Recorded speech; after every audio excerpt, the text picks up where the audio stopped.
Tudo bem? Aqui quem fala é o Dr. Ricardo Barcelos, sou médico psiquiatra e estou aqui para mais um episódio do nosso programa Dois Dedos de Prosa, onde a gente fala de saúde de maneira geral, mas principalmente da saúde mental. E hoje nós vamos abordar um tema que é muito intrigante, interessante e às vezes angustiante, que é a tal da ansiedade, que ultimamente, com a evolução tecnológica de mercado, com o que estamos vivendo no mundo, dia após dia, as coisas evoluindo, a tendência é essa ansiedade aumentar cada vez mais. Como lidar com ela? Bom, didaticamente, de maneira bem simples, eu costumo separar a ansiedade em dois tipos. A ansiedade que mobiliza e a ansiedade que paralisa.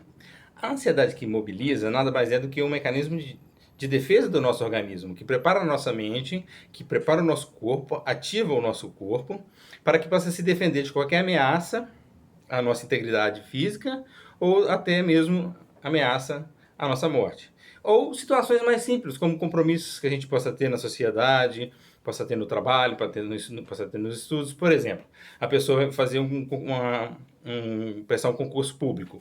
Ela fica muito ansiosa com aquilo, mas ela usa aquela ansiedade para se mobilizar e estuda 2, 3 vezes mais para poder estar mais preparada para poder fazer o concurso. Então seria mais ou menos assim a ansiedade que nos mobiliza. Por outro lado, a ansiedade que paralisa é a ansiedade que a gente chama de patológica, que é aquela que gera sintomas físicos tão intensos e mentais, tão perturbadores, que a pessoa não consegue sair do lugar. Ela sente taquicardia, falta de ar, sensação de abafamento. Ela pode se tornar até uma fobia, como fobia de lugares fechados, fobia por animais, fobia por altura. Então é uma ansiedade que não deixa a pessoa entra em um estresse tão grande que ela não consegue, por exemplo, se preparar melhor para esse concurso público, ela não consegue estudar, porque a capacidade de concentração, irritabilidade, insônia, tudo prejudica e tudo faz com que a pessoa se saia mal no desempenho disso. E aí, qual dessas duas é a sua ansiedade?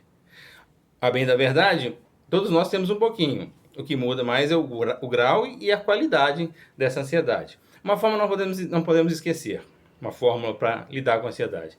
A atividade física, caminhar, pedalar, correr, nadar, todos os tipos, academia de musculação, com personal training, todos os tipos de atividade física vão ser muito benéficos para produzir endorfina e para poder aliviar o organismo, drenando toda essa ansiedade para, a grosso modo falando, saindo pelo suor, vamos dizer assim. Então, se você tem ansiedade, principalmente se a sua ansiedade é aquela que é ainda no meio do caminho, eu costumo dizer, faça uma boa alimentação e uma boa e regular prática de exercícios. Eu gosto de usar um exemplo muito interessante de quando você vai atravessar a rua. Se você não tiver ansiedade nenhuma por medo de ser atropelado ou algo parecido, você vai atravessar, até mesmo falando no celular, e como já aconteceu, isso é fato, não é só uma suposição, e acaba sendo atropelada, e pode até morrer. Se você, por outro lado, tem ansiedade demais e morre de medo de atravessar porque não tem segurança nenhuma, você paralisa e não consegue sair daquele lugar, você não consegue atravessar a rua. Agora, por um outro lado, que seria o lado melhor, o lado do equilíbrio.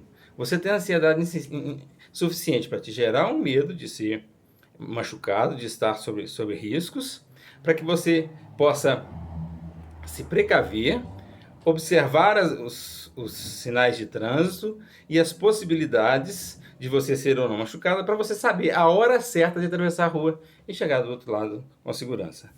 Tá ok? Mais uma vez foi um prazer falar com vocês. Deixe aqui as suas dicas, as suas perguntas. Acesse o nosso canal no YouTube, Ricardo Barcelos Ferreira, e vá lá ver que nós temos vários outros vídeos interessantes e dê aí o seu parecer para a gente poder melhorar cada vez mais o programa. Tá? Então, até lá, um grande abraço.